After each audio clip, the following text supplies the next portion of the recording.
Happy Monday, everyone! Today we are going to read The Best Seat in Second Grade. And our big thinking job today is going to be revolving around making predictions. A prediction is when you make a guess about what's going to happen next. So, today we're going to read this book, which is a chapter book. And we're going to stop at the end of the end of the first chapter. And we're going to make a prediction about what's going to happen in the second chapter. So, before we start reading, let's talk about the genre. What genre is this text? You can pause the video and you can tell your parent or whoever's sitting next to you what genre you think it is. Now, I'm going to say what the genre is. This genre is fiction. I know it's fiction because it's going to tell me a story. And I know it's going to tell me a story because I see a character, another character, and I actually see a setting too. So, I can even predict what this book's going to be about. I see a boy sitting in a chair next to the hamster in a classroom, so it looks like the best seat is maybe the seat next to the hamster, and he wants to be in that seat. So let's start reading and let's see what else is in, what's so special about this hamster. First, we're going to look at the table of contents. We know that in the table of contents, we see the name of each chapter. And then we see which page each chapter starts on. So today I'm going to read chapter 1. It doesn't say chapter 1, but I know it's chapter 1 because it's the first chapter. It says Hamster Helper, and it starts on page 5.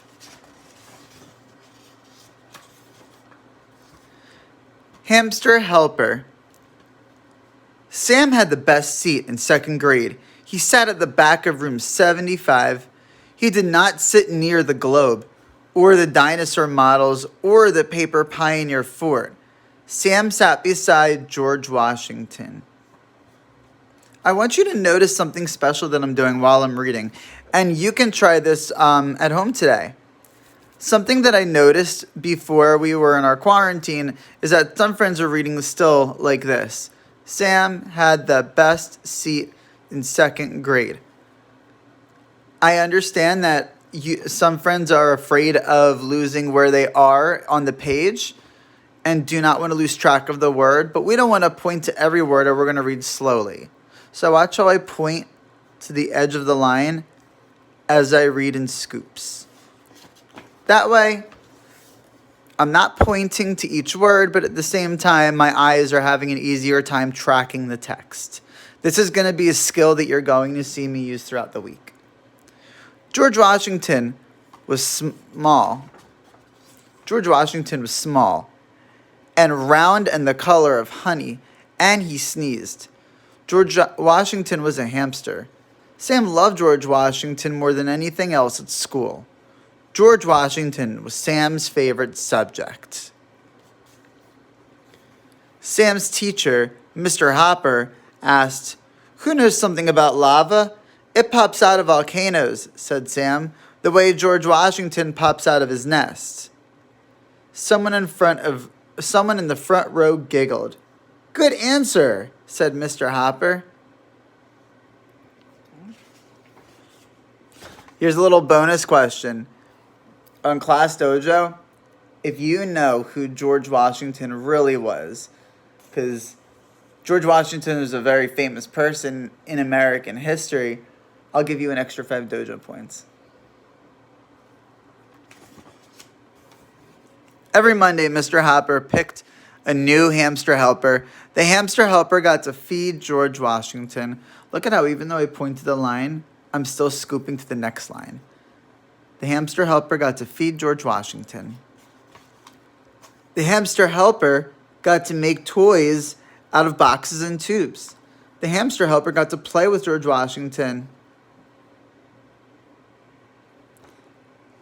If you get bored at home during this quarantine and you find some extra boxes and objects in your house, maybe you could try making being a hamster helper and making toys out of boxes and tubes. Please, please, oh please, Sam groaned. Please pick me. Uh-oh, I messed up the text. I'm going to go back and reread it. Please, please, oh please, Sam groaned. Pick me. He crossed his fingers and held his breath. Mr. Hopper reached into the bowl of names. Miguel, he said, you are our new hamster helper. Oh boy, said Miguel. Oh no, said Sam. It is never my turn.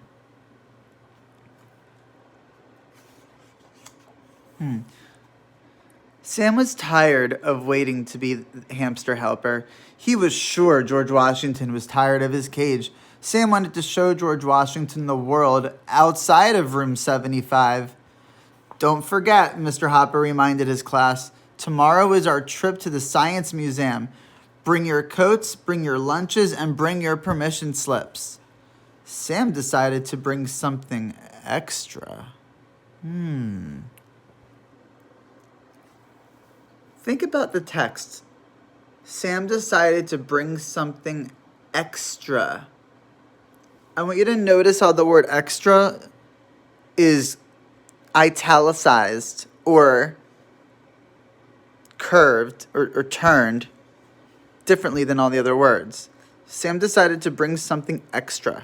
So, with that thought in your mind, let's take a look at our questions for today.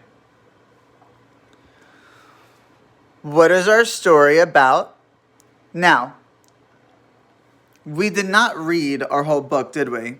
So, of course, we do not know how Sam is going to solve his problem or even what's going to happen next. So we can only fill out a little bit of our summary, or as we also call it, a gist. So, we've been working on Somebody Wanted But So Then, but today I just wrote Somebody Wanted But. So you can just tell me our character wanted blank, but what was his problem? And then I have another question. So you have two questions for today. What do you predict will happen next? Your sentence starter could either be, I predict blank, or next, I think blank. Or you could just say, I think blank is going to happen next. And tell me why you think that. Maybe your prediction will be right. Maybe it will be wrong.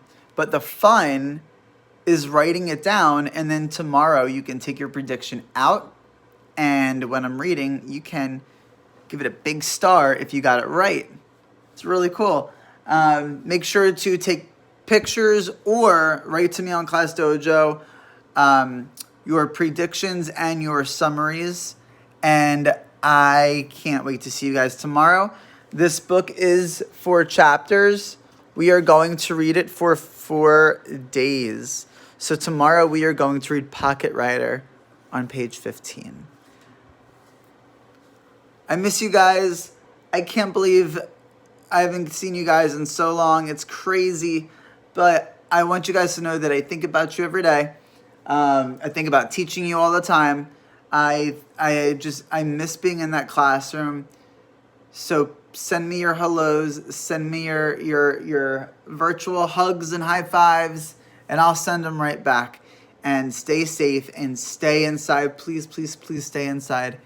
And take care. I miss you guys. Bye-bye.